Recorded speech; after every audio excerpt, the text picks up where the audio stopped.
Solo quien ha experimentado un ataque de pánico sabe lo intenso que puede llegar a ser esa experiencia. Las personas creen que no pueden controlar esa reacción, que van a perder el control o incluso que van a poder llegar a morir.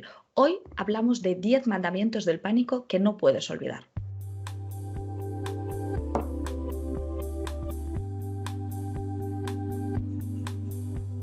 Pues bienvenidos a un capítulo más de nuestro consultorio en el que ya sabéis, vamos a tratar todos aquellos aspectos relacionados con la ansiedad y con su tratamiento. Y esta vez, como nos ha dicho Cristina, vamos a tratar de los 10 mandamientos del pánico. ¿Por cuál empezamos, Cristina? Pues el primero sería: ninguna sensación dura para siempre. Yo siempre hago la misma pregunta, Rubén: ¿tú estás alegre constantemente o estás en un estado de ira constante? No, y es que las emociones tienen una finitud. Lo que nos ocurre es que con las emociones que son más desagradables pensamos que van a ser eternas. No solo nos pasa con el miedo, sino con la tristeza. Cuando nos deja un chico, o en tu caso nos deja una chica, o el caso que sea, lo que acabamos pensando es que siempre vamos a estar eternamente tristes y que nunca en la vida lo vamos a poder superar. Bueno, pues con el miedo nos pasa algo similar. Cuando entramos ya en un ataque de pánico o en un estado de miedo continuado, pensamos que ya nunca vamos a dejar de experimentar esa emoción. Por lo tanto, entramos en un estado de angustia que lo único que propicia es que, bueno, pues tengamos más ansiedad. Pero todas las emociones son finitas. Nada dura para siempre. Como segundo mandamiento, yo cogería la hiperventilación. Es que veréis, la hiperventilación, es decir, coger demasiado oxígeno, coger más oxígeno de la cuenta y eso nos va a producir determinados síntomas. Bueno, pues puede surgir bajo condiciones de estrés y ansiedad. Y además está comprobado que las personas que mantienen trastornos de ansiedad durante mucho tiempo suelen tender hacia un patrón de hiperventilación, aunque no sea aunque las personas no lo noten porque no están respirando absolutamente ahogadas, pero sí que mantienen, bueno, como una especie de estar en el límite entre la hiperventilación y la respiración normal. Es verdad que esta excesiva respiración va a ser el síntoma, o sea, va a ser la responsable de muchísimos de nuestros síntomas, porque habrá bajos niveles de dióxido de carbono y cuando ese dióxido de carbono empieza a bajar, bueno, el sistema se empieza a descontrolar por todos los lados, empezamos a hacer agua por todos los lados. Es muy útil también empezar a utilizar técnicas de respiración diafragmática, por ejemplo, realizar respiraciones lentas que nos pueden ayudar sobre todo a poder equilibrar esa relación entre el oxígeno y el dióxido de carbono. Ujú. Vamos con el tercer mandamiento: miedo al miedo. Porque lo que te ocurre es que tienes miedo a tener miedo. Muchas veces las personas no entienden: oye, ¿qué es lo que me pasa, Rubén? ¿O qué es lo que me pasa, Cristina? O sea, ¿por qué tengo ataques de pánico? De hecho, una de las primeras ideas que la gente manifiesta es que le dan ataques de pánico, ¿no? Como si esto fuese una cuestión súbita. Bueno, pues lo que tenemos que entender es que lo que realmente tenemos miedo son a dos cosas, que es lo que ocurre en nuestra mente, todos esos pensamientos y todas esas reacciones, toda esa actividad fisiológica que estamos llegando a tener. Este miedo surge ante situaciones externas temidas, pero también puede darse a situaciones como consecuencia, por ejemplo, del calor, del hambre, la fatiga, actividad energética. Es decir, las personas acaban confundiendo todo lo que tenga que ver con una activación fisiológica con síntomas de la ansiedad. Es decir, las personas tienen miedo a su propia emoción. De algún modo se han prohibido tener miedo, así que en cuanto contactan con esa emoción surge como, digamos, ese miedo secundario a poder experimentar esa mínima emoción. Así que, ¿qué es lo que ocurre? Bueno, pues la persona empieza a contactar con su miedo, empieza a asustarse de tener miedo y ahí tenemos los ingredientes para tener un ataque de pánico. Cuarto mandamiento. Ten cuidado con las interpretaciones catastróficas. Es que veréis, las personas no somos un poco las que experimentamos como terribles la realidad, sino que es nuestra propia interpretación de la misma. Por ejemplo, interpretamos que nuestra falta de aire, imaginad, nos va a llevar ahí a un final terrible. Y no es así, somos mucho más capaces de tolerar las sensaciones. ¿Qué es lo que ocurre? Que las personas llega un momento determinado cuando han pasado por diferentes ataques de pánico cuya consigna es no pasarlo mal. Y no pasarlo mal significa a veces no tener ningún tipo de síntoma. Y eso significa, y esto lo vivimos así porque consideramos que las sensaciones van a ser intolerables o que nos van a llevar hacia un lugar intolerable. La mayoría de las finales imaginados y las pesadillas de una persona con agorafobia, con trastornos de pánico, con claustrofobia, siempre son finales en los cuales, bueno, ni siquiera puedo imaginar qué va a ocurrir. Moriré, me descontrolaré, me volveré loco. Pero en el fondo estamos hablando siempre que creemos que algo muy terrible va a suceder y que yo no lo voy a poder soportar. Ujú. 5 mandamiento, no luches contra ello. Sabemos que este mandamiento va a ser muy difícil de llevar a cabo, pero por lo menos tenemos que empezar a ser conscientes que es esa lucha, ese intento de control, lo que está propiciando que esa ansiedad se haga más grande. Claro, abandonar ese control, que yo preguntaría, ¿y qué es ese control? ¿No? Pues yo creo que en el fondo ese control es una negativa que establecemos y pensamos que a través de esa negativa que llamamos control estamos parando algo, pero debemos de conocer que estamos propiciando el estado contrario.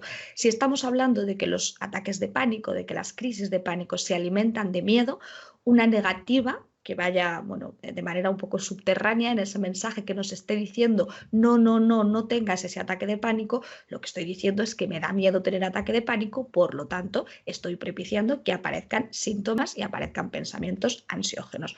Por lo tanto, sabemos que este mandamiento es muy complicado, sabemos que luchar, abandonar la lucha es muy difícil, soltar el control es muy difícil, pero qué importante que por lo menos empezamos a conocer cuál es el mecanismo del miedo y que esa lucha, como decimos, es la que está propiciando que nos encontremos en esos estados.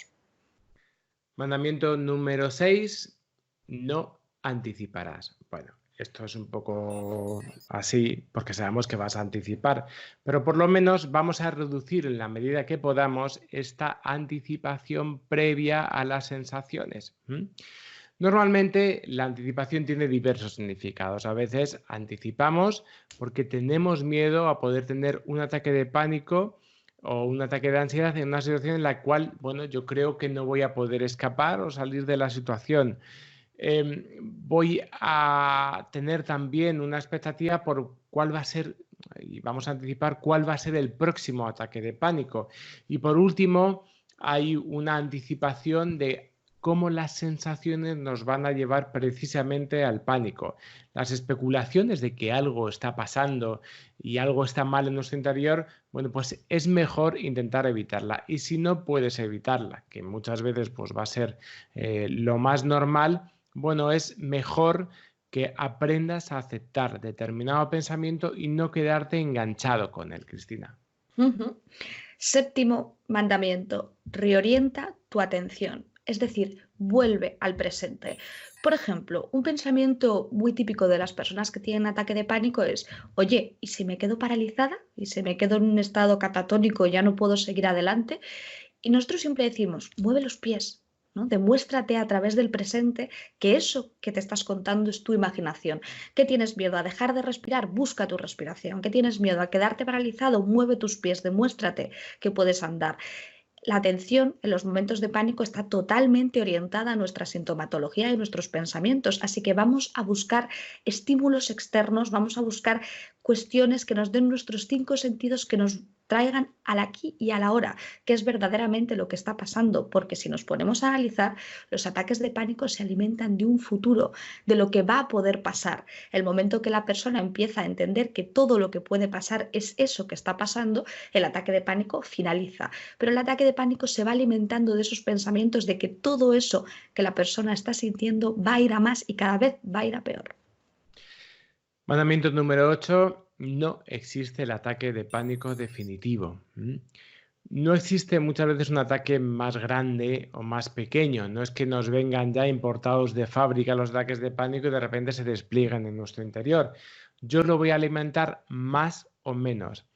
Ataque de pánico definitivo fue el primero. El resto son una repetición de lo que ya vivimos y que podemos vivir con más o menos intensidad, pero que no se acercan, por lo general, yo te diría que en casi el 100% de los casos que he visto, al primer ataque de pánico. El resto es, como te digo, una repetición. Entonces, ¿qué es lo que ocurre? Que si interpretamos las situaciones de una manera catastrofista, el miedo se va a hacer más intenso.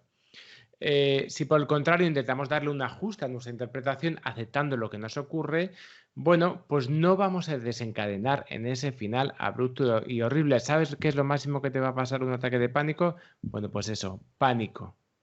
Ujú.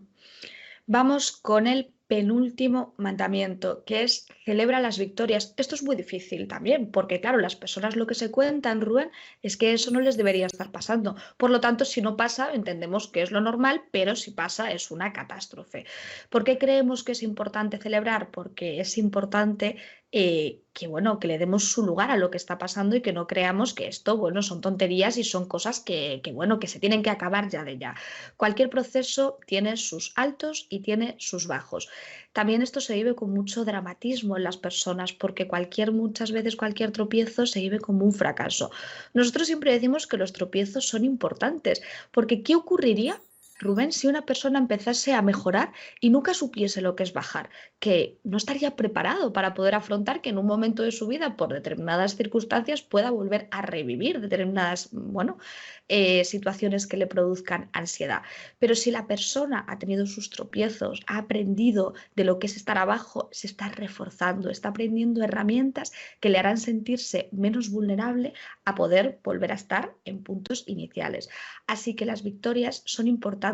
Cuando las personas consiguen hacer cosas que puedan parecer muy simples, como subir al metro o viajar en avión, siempre decimos que sí que tiene mucho mérito, porque la persona no está subiendo a un metro o está subiendo al avión, sino que la persona se está enfrentando a lo más difícil probablemente que se enfrentará, o una de las cosas más difíciles a lo largo de su vida, que es a sí mismo. Así que celebra, porque detrás de todos los avances hay mucho esfuerzo y hay un progreso que es digno bueno, de ser aplaudido por uno mismo.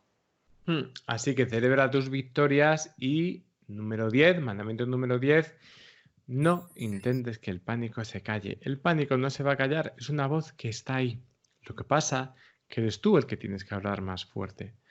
Debes acostumbrarte muchas veces a hacer determinadas actividades aunque la crisis pueda sobrevenir, porque ese es el mensaje tácito, ese es el mensaje firme que le estoy dando al pánico, en el cual, bueno, hagas lo que hagas, me da igual, yo voy a seguir por mi camino. Eso hace que, fíjate, el ataque de pánico en el fondo pierda sentido. El ataque de pánico está ahí para que no haga las cosas, pero si tú has decidido hacer las cosas, tengas un ataque de pánico, ¿para qué narices va a servir entonces el ataque de pánico? Así que, bueno, parece que hemos llegado a nuestros 10 mandamientos. Ujú. Así que, como siempre os decimos, hasta aquí nuestro vídeo de hoy. Si queréis contactar con nosotros, si tenéis una consulta, alguna duda, bueno, pues podéis escribirnos a nuestro correo electrónico, que es info@amadag.com, o nuestra página web, que es www.amadag.com. Y no os olvidéis de nuestra app. Y podéis descargarlo tanto en iOS como en Android. Es una aplicación que se llama La Teoría de la Mente. Vais al buscador, tecleáis La Teoría de la Mente y ahí estamos. Es absolutamente gratuita y además tenéis acceso a todos nuestros contenidos, a los vídeos, a los blogs, a los podcasts, a todo lo que os podéis imaginar que estamos produciendo constantemente. Bueno, pues espero que sea una información que sea tan importante que, bueno, que os siga manteniendo enganchados. Ujú. Así que nada, nos vamos a ver en el siguiente vídeo. Hasta el próximo.